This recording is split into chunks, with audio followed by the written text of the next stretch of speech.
늦은 오후부터 내리기 시작한 장맛비는 밤새도록 멈출 줄 몰랐다. 경기도 수원의 한 외곽 산업단지 근처 낡은 식당 간판 아래로 떨어지는 빗방울이 도로 위에 일렁이는 가로등 불빛과 어우러져 묘한 풍경을 만들었다.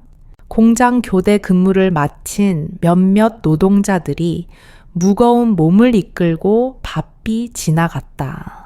그 식당 안 한쪽 구석에 말없이 앉아있는 젊은 여성이 있었다. 그녀의 이름은 민서. 올해 24. 남루한 우비를 의자에 걸쳐놓고 식어버린 밥 한 공기와 묵은지, 넣은 김치찌개 한 그릇을 앞에 둔 채 조용히 허기를 채우고 있었다. 평범한 한 끼지만 민서에게는 온기처럼 소중한 순간이었다. 오늘도 12시간 가까이 서서 일하며 쉴 틈 없이 접시를 닦고 음식을 날랐다. 손은 아직도 기름기와 세제 냄새가 배어있고 등은 뻐근했다. 민서는 어릴 적 어머니를 병으로 잃고 아버지는 언제부턴가 연락이 끊겼다. 외로움과 싸우며 자란 그녀는 고등학교를 중퇴하고 바로 일터에 나섰다. 특출난 미모도 번뜩이는 재치도 없지만 조용히 묵묵히 하루하루를 살아가는 힘이 있었다. 그녀의 눈동자는 깊었다. 마치 말하지 못한 이야기를 수십 겹으로 감춰놓은 듯 밖에는 다시 장대비가 쏟아지기 시작했다. 식당은 예상보다 일찍 문을 닫았고 민서는 남은 밥을 비닐봉지에 싸서 조심스럽게 밖으로 나섰다. 집이라 부르기도 민망한 단칸방 고시원까지 가는 길.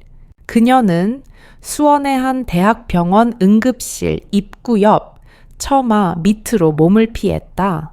두 손으로 비닐봉지를 꼭 안은 채 그 안에 따뜻한 김치찌개 냄새라도 조금 더 지켜내고 싶은 듯이 그때였다. 뒤에서 낮고 굵은 목소리가 들려왔다. 혹시 보호자분이세요? 깜짝 놀라 뒤돌아본 민서 앞에 병원 보안 요원 한 명이 서 있었다. 그 옆으로는 간호사 한 명이 비에 젖은 채 급히 뛰어오고 있었다. 민서는 고개를 저으며 미소 지었다. 안녕? 그냥 비 좀 피하고 있었어요. 보안 요원이 고개를 끄덕이며 말했다. 이 아가씨 말고 다른 분 찾아봐요. 보호자 아니래. 하지만 민서는 곧 발걸음을 멈췄다. 간호사의 다급한 목소리가 귓가를 울렸다. AB형 RH예요. 희귀 혈액형인데 30분 안에 수혈 못하면 위험합니다. 그 말은 마치 시간을 멈춘 듯 민서의 심장을 철렁이게 했다. 환자가 누군지는 몰랐고 아무런 연고도 없었다. 하지만 그녀의 머릿속엔 오래전 병상에서 피 한 봉지를 구하지 못해 세상을 떠난 어머니의 마지막 모습이 떠올랐다. 민서는 그 장면을 잊은 적이 없었다. 조심스럽지만 단호한 목소리로 민서는 한 걸음 앞으로 나섰다. 저 같은 혈액형이에요? 필요하면 드릴게요. 피를... 보안 요원과 간호사는 순간 놀란 눈으로 그녀를 바라보았다. 주황빛 조명 아래, 젖은 앞머리 아래 그녀의 눈동자는 맑고 흔들림이 없었다. 괜찮으시겠어요. 검사도 해야 하고 꽤 많은 양을 뽑아야 할 수도 있어요. 돈은 없지만 피는 있어요. 살릴 수 있다면 그냥 해야죠. 그녀의 말은 녹화되지도 않았고 기사화되지도 않았다. 그날 밤 그 자리에 있었던 사람은 단 3명. 그리고 민서는 조용히 팔을 걷어붙였다. 체혈실의 냉기 속에서 그녀는 살짝 떨었다. 추위 때문만은 아니었다. 12시간 내내 일한 탓에 기운이 빠져 있었지만 그녀의 입술은 한 번도 불평하지 않았다. 주사 바늘이 혈관을 꿰뚫을 때마다 그저 살짝 입술을 깨물 뿐이었다. 수혈이 끝나고 병원 측에서는 쉬고 가라 했지만 민서는 정중히 거절했다. 그녀는 다시 젖은 우비를 걸치고 고개를 숙여 감사 인사를 남긴 뒤 빗속으로 사라졌다. 우리 엄마도 그땐 아무도 도와주지 않았어요. 그녀의 말은 마치 과거의 자신에게 보내는 조용한 편지 같았다. 이름도 남기지 않았고 연락처도 적지 않았다. 단지 한 장의 체혈지에 민서, AB형 RH만 적혀 있었을 뿐 그녀가 사라진 골목길에는 여전히 비가 내렸다. 그리고 병원 중환자실 안 기적처럼 모니터의 생명 지표가 서서히 회복되고 있었다. 그날 밤 세상은 그녀의 이름을 몰랐지만 누군가의 생명이 다시 숨쉬기 시작했다. 다음 날 새벽 수원중앙병원의 중환자실 복도는 여전히 응급 상황의 잔향을 품고 있었다. 간호사들은 조용히 걸으며 서로 눈빛만 교환할 뿐 누구도 말이 많지 않았다.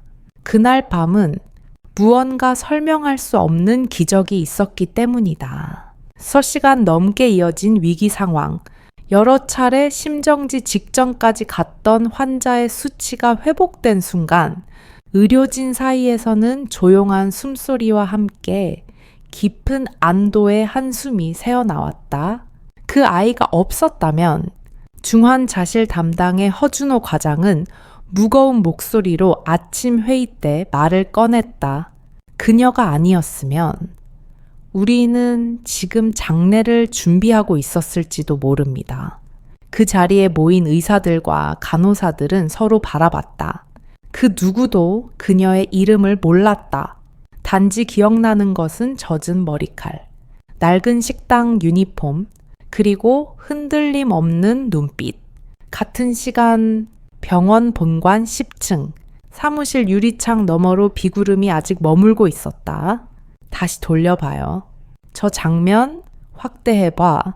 병원 운영 총괄이자 젊은 CEO 강도윤은 의자에 깊게 앉은 채 CCTV 화면을 주에 깊게 지켜보고 있었다. 영상 속 밤비를 맞으며 병원 입구에 들어서는 한 여자의 실루엣. 그녀는 고개를 숙여 간호사에게 작게 인사한 뒤 체혈실로 향한다. 카메라는 명확한 얼굴을 잡지는 못했다. 하지만 그 옆 얼굴, 단단히 닫힌 입술과 침착한 움직임은 도윤의 시선을 단숨에 사로잡았다. 그는 마우스를 잡고 영상 속 한 장면을 정지시켰다. 프레임을 확대하자. 흐릿하지만 선명한 어떤 감정이 남아있는 눈빛이 보였다. 이 아이는 누구지? 도윤은 조용히 프린터를 작동시켰다. 영상 속에서 캡처한 한 장의 사진이 출력됐다. 옆모습만 찍혔지만 그는 그 사진을 조심스럽게 액자처럼 게시판에 붙였다. 그리고 그 밑에 손으로 쓴 작은 글씨.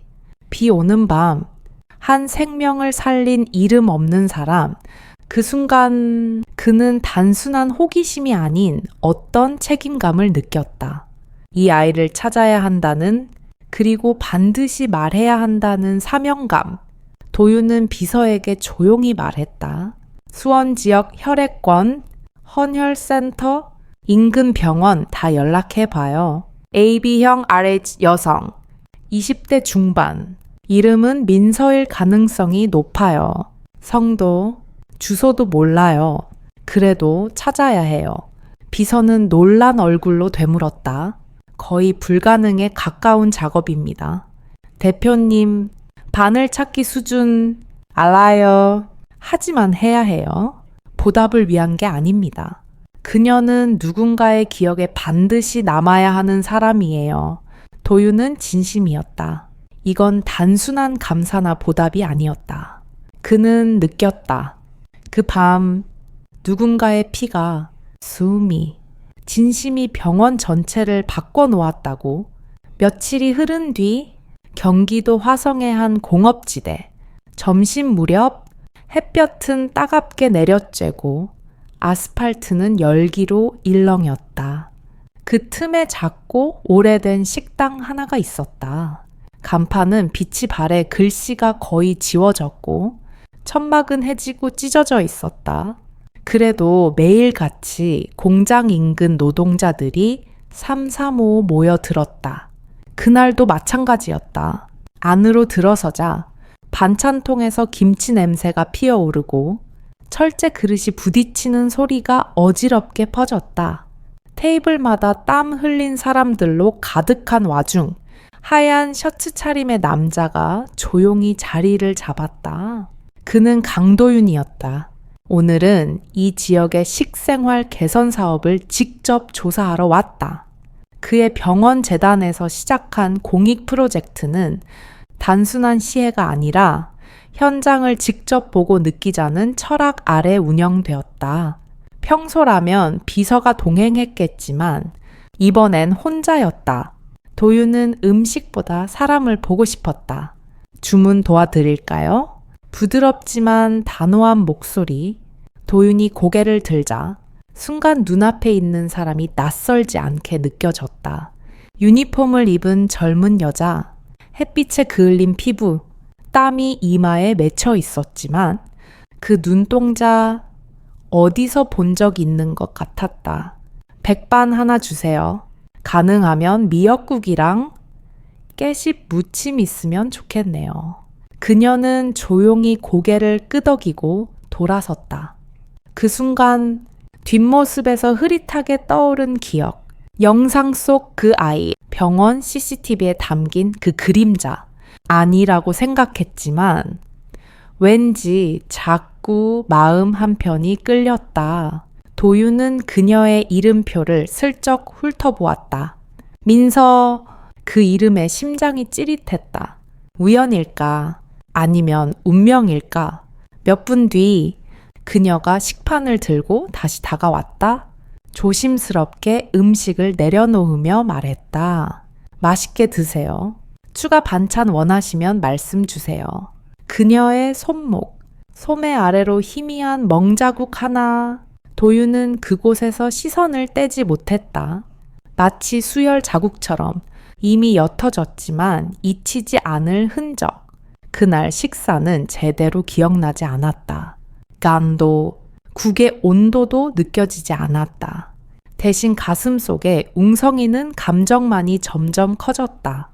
그는 집으로 돌아와 밤늦게까지 병원 CCTV 사진과 그녀의 옆모습을 번갈아 가며 보았다. 정말 같은 사람일까? 그 후 그는 반복적으로 그 식당을 찾았다. 매번 같은 자리, 같은 시간. 그녀는 알아보는 기색도 없이 그저 묵묵히 일을 했다. 어떤 날은 뒷주방에서 설거지만 했다. 어떤 날은 손님에게 혼나며도 아무 말 없이 고개를 숙였다. 그녀는 티 내지 않았다. 하지만 도윤은 알았다. 그녀가 바로 그날 밤 아버지를 살린 사람이라는 걸. 어느 흐린 날 오후 비가 부슬부슬 내렸다. 도윤은 따뜻한 차 한 잔만을 주문했다. 민서는 여느 때처럼 조용히 트레이를 들고 오다. 작은 의자 다리에 발이 걸려 중심을 잃고 쓰러지고 말았다. 트레이와 잔이 바닥에 나동그라졌다. 물이 튀고 잔이 깨졌다. 도윤은 반사적으로 일어나 그녀를 부축했다. 그 순간 그들의 눈이 마주쳤다. 숨이 멎을 듯한 정적. 민서는 당황하며 손을 뿌리쳤다. 죄송합니다. 괜찮으세요? 괜찮아요. 다치진 않았어요. 그녀는 고개를 끄덕이며 부끄러운 듯 재빨리 돌아갔다. 그 짧은 순간에도 도윤은 그녀의 눈에서 봤다. 낯선 두려움과 익숙한 용기. 자신이 찾던 바로 그 눈이었다. 그날 밤 도윤은 그동안 병원 벽에 붙여두었던 CCTV 사진을 조용히 떼어냈다.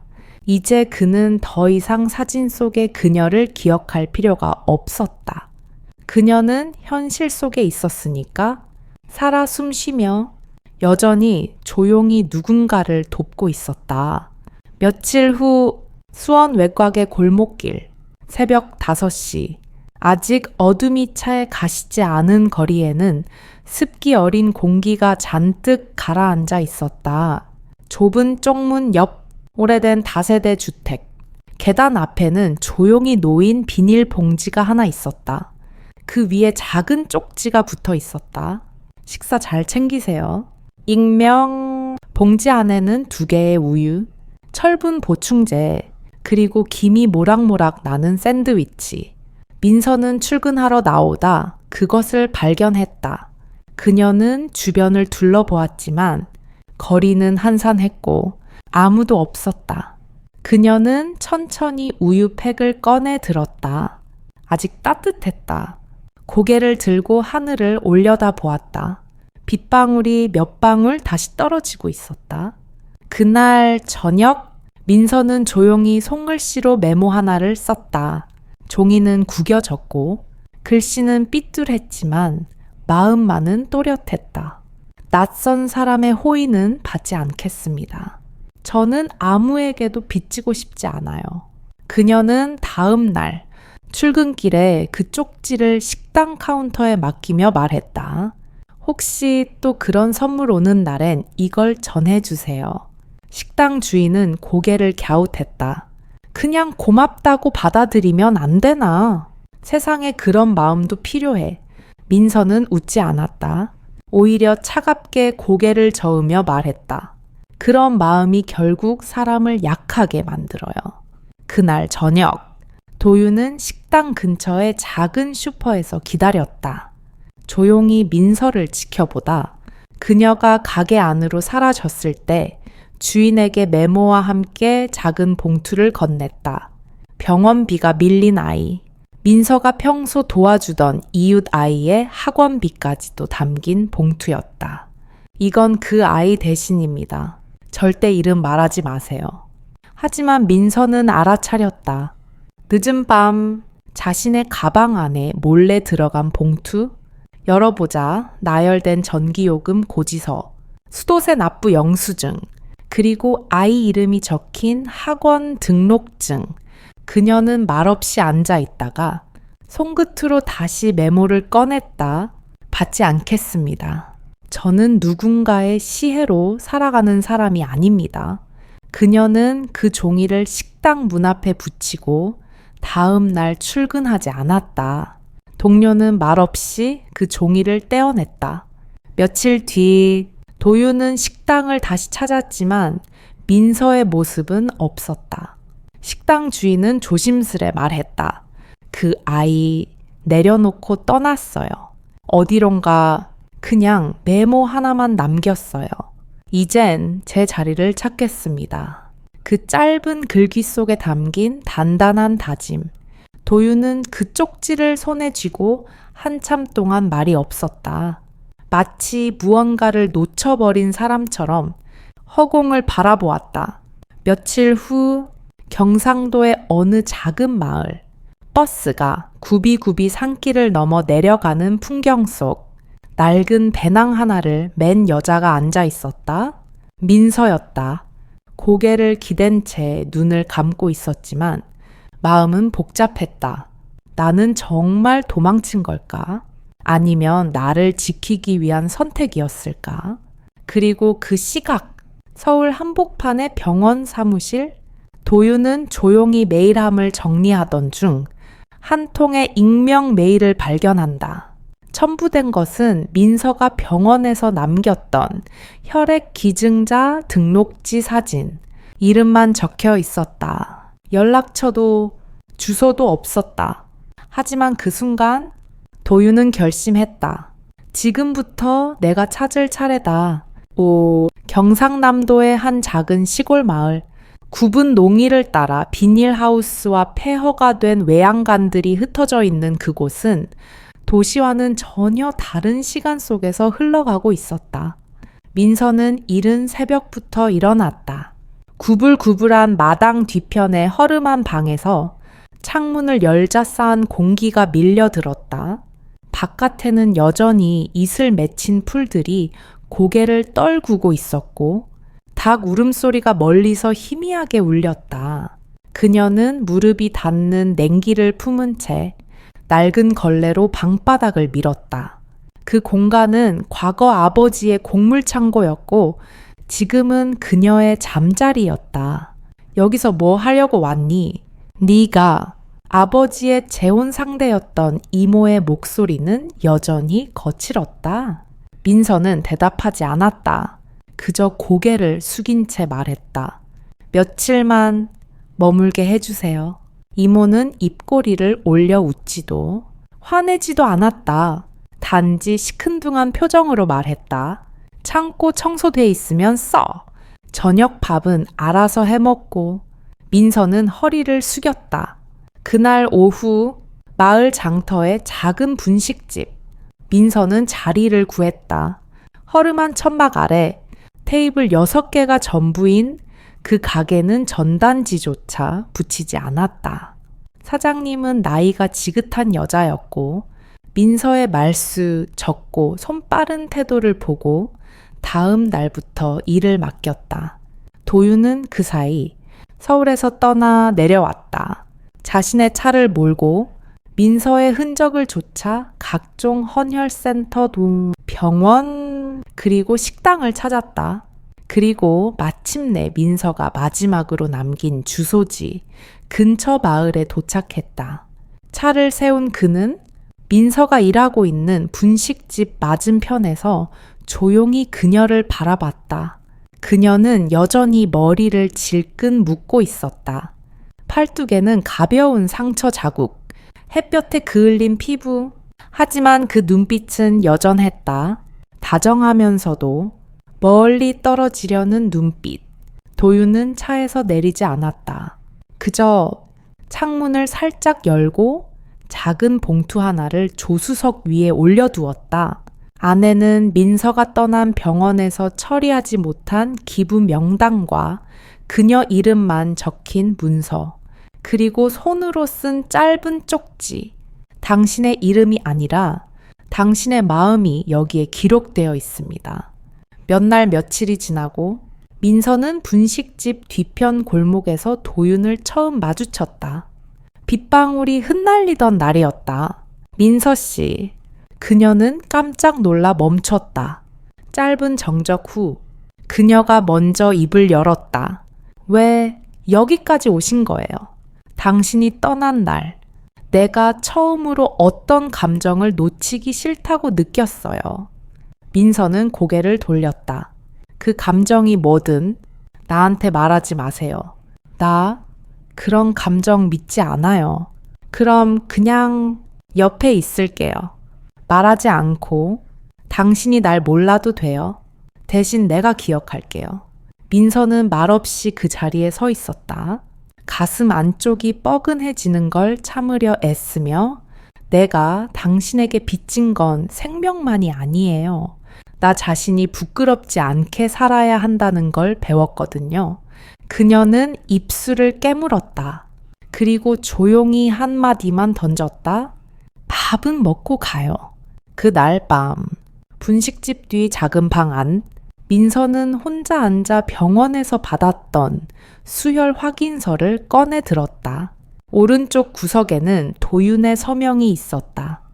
헌혈 감사 기념패 증정 대상 민서 기증 횟수 2회 응급 수혈 그녀는 문득 생각했다. 나는 그를 위해 한 게 아니라 단지 그 순간 누군가가 절박했기에 나섰을 뿐이었는데 왜 그 사람이 나에게 이렇게까지 다가오려 할까? 창밖엔 다시 비가 내리고 있었다. 그날 이후 도윤은 마을에 머물기로 했다. 처음에는 하루, 그 다음엔 이틀. 민서는 말리지 않았다. 굳이 물어보지도 않았다. 마치 조용히 나란히 걷는 이웃처럼 서로 거리를 유지한 채 가까이 머물렀다. 도윤은 마을 보건소에서 자원봉사 의사로 일했다. 짧은 진료 시간이 끝나면 마을 할머니들과 김치를 담그거나 아이들의 영어 숙제를 봐주는 일도 마다하지 않았다. 흑투성이 운동장에서 아이들과 공을 차고 있는 그를 바라보며 민서는 가끔 모르게 웃음을 흘렸다. 분식집 뒷마당에서 함께 김치전을 부치던 어느 저녁, 도윤은 장작불을 지피다 문득 말했다. 여기서 이렇게 살아도 좋겠다는 생각, 처음 해봤어요. 민서는 부엌칼을 들고 말없이 뒤돌아봤다. 서울에선 뭐든 빠르고 결과만 중요했는데 여긴 마음이 먼저인 것 같아요. 그녀는 한참을 망설이다 말했다. 여기선 마음만으로 살 수 없어요. 겨울엔 난방도 안 되고 논두렁은 하루하루 사람이 쓰러지기도 해요. 그럼 마음과 함께 옆에 있어줄 사람이 필요하겠네요. 그 말은 민서의 가슴 속에 조용히 내려앉았다. 처음으로 누군가가 그녀에게서 강인함이 아닌 함께 약해져도 되는 공간을 말해줬다. 며칠 뒤 민서는 병원에서 한 통의 편지를 받는다. 수혈로 생명을 구한 소녀의 가족이었다. 그들은 정성스럽게 쓴 손편지와 함께 소녀가 직접 그린 그림을 보냈다. 그림 속에는 간호사와 환자, 그리고 천사 언니가 손을 잡고 있었다. 편지 끝에 이렇게 적혀 있었다. 그날 언니의 피가 제 숨이 되었어요. 저도 언니처럼 누군가를 살릴 수 있는 사람이 되고 싶어요. 그날 밤 민서는 도윤에게 묻는다. 나도 누군가를 위해 살아도 될까요? 도윤은 조용히 고개를 끄덕였다. 당신은 이미 누군가의 희망이에요. 그리고 이제는 나의 희망이기도 해요. 그 말에 민서는 고개를 떨궜다. 잠시 후 그녀는 나직이 말했다. 그럼 내일부터 같이 걷는 연습부터 해볼래요. 그 순간 두 사람 사이에 흐르던 공기는 아주 조심스럽게 바뀌었다. 바람이 나무잎을 흔들고 저 멀리 들판의 해가 천천히 저물고 있었다. 이젠 두 사람이 나란히 걷는 길 위엔 이름도 없고 목적지도 정해지지 않았지만 분명히 함께라는 단어가 놓여 있었다. 봄이 찾아왔다.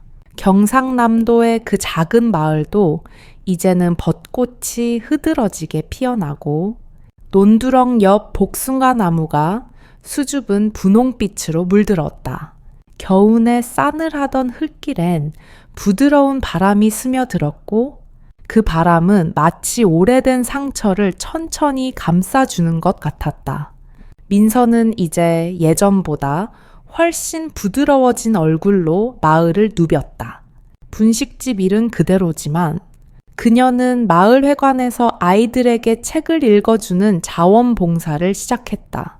아이들은 그녀를 언니 선생님이라 불렀고 그녀는 그런 호칭을 부끄럽게 웃으며 받아들였다. 도윤은 그 마을에 병원 진료소를 정식으로 개설했다. 이름은 단순하게 한들 진료소. 의료 사각지대에 있는 이웃들을 위해 매주 진료를 이어갔다. 민서는 그 진료소에서 접수대와 차 대접을 맡았다. 그녀는 의료인은 아니었지만 그 누구보다 환자들의 불안한 마음을 잘 다독였다. 왜냐하면 그녀 자신이 한때 가장 절박했던 사람이었으니까. 어느 날 초등학교에서 열린 마을 문화 행사에서 아이들이 무대에 올라 작은 연극을 올렸다. 연극의 제목은 비 오는 날의 천사. 무대 위에 꼬마 소녀가 이렇게 외쳤다. 아무도 도와주지 않던 날, 한 언니가 피를 줬어요. 그래서 나는 다시 숨 쉴 수 있었어요. 관중석에서 민서는 조용히 손끝을 움켜쥐었다. 그날 자신의 행동이 이렇게 누군가의 이야기가 되리라고는 생각하지 못했다. 옆자리에 앉은 도윤이 그녀의 손등에 조용히 손을 얹었다. 당신이 세운 기적이에요. 민서는 고개를 저으며 속삭였다. 아니에요. 그저 내가 받은 것도 너무 많으니까요. 그리고 봄이 끝나갈 무렵 마을 회관에서 작은 결혼식이 열렸다. 하객은 마을 주민들뿐, 꽃장식은 마을 할머니들이 직접 꺾은 들꽃으로 꾸며졌고 신랑의 양복은 옛날 졸업식 때 입었던 거. 신부는 흰 원피스 하나면 충분했다. 그날 민서는 눈부셨다. 특별하지 않았지만 진심만으로 빛났다. 도윤은 조용히 그녀를 바라보다 말했다. 처음엔 당신을 찾기 위해 왔는데 지금은 내가 살아갈 이유가 되어줘서 고마워요. 민서는 작은 미소를 지으며 말했다. 이젠 나도 누군가에게 기대도 괜찮다는 걸 알게 됐어요. 그들의 결혼식에는 음악도 사회자도 없었지만 마을 사람들의 박수와 웃음이 그 어느 콘서트보다 컸다. 그리고 몇 달 후 작은 진료소 옆에 한 구석, 하얀 나무 간판이 새로 걸렸다. 민서 도서방, 한 사람의 따뜻함이 누군가의 미래가 됩니다. 도서방엔 책이 몇 권뿐이었지만 아이들은 매일 그곳에 모였다. 민서는 책을 읽어주고 가끔은 아이들의 이야기를 들어주었다. 이젠 그녀가 누군가의 숨이 되어주는 사람이었다. 도윤은 병원에서 돌아올 때마다 그 모습을 보고 미소 지었다. 그들은 이제 말없이도 통했다. 고요한 저녁이면 둘은 진료소 옆 벤치에 앉아 손을 잡고 하늘을 바라봤다. 이름 없이 누군가를 살리고 떠났던 그날 밤의 기억은 여전히 가슴에 남아 있었지만 이제는 그것이 고통이 아니라 시작의 기억으로 바뀌어 있었다. 이제 그들의 삶은 더 이상 희생이 아닌 함께 나누는 삶이 되어 있었다.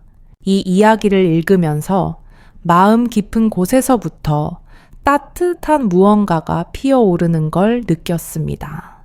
누군가를 위해 이유 없이 내어준 피 한 방울이 결국 또 다른 삶을 살게 하고 그 인연이 또 다른 사랑과 희망을 만들어가는 과정이 정말 아름다웠어요. 민서라는 인물은 특별한 능력도 배경도 없지만 조용한 용기로 누군가의 생명을 살렸고 그 조용한 선택이 얼마나 큰 울림이 되는지 보여줬습니다. 도윤 역시 처음엔 단순한 감사에서 출발했지만 민서를 통해 진짜 사람을 배우고 함께 살아가는 의미를 찾아가는 모습이 감동적이었습니다. 이 이야기가 여러분에게도 작은 위로와 희망이 되었기를 바라요. 만약 여러분도 민서와 도윤처럼 누군가의 삶에 조용한 따뜻함을 전하고 싶다면 이 이야기를 주변에 함께 나눠주세요. 앞으로의 이야기는 더 깊어지고 더 많은 감정들이 기다리고 있어요. 과연 그들이 함께 맞이할 다음 계절엔 어떤 선택과 시련이 기다릴까요? 그 이야기를 놓치고 싶지 않다면 좋아요 한번 눌러주시고 구독 버튼으로 함께 해주세요. 그리고 댓글로 여러분의 느낌과 생각도 꼭 남겨주세요. 여러분의 작은 클릭이 이 따뜻한 이야기가 더 많은 사람에게 닿을 수 있는 길이 됩니다. 파트 2에서 더 깊은 이야기로 찾아올게요. 우리 함께 걸어요.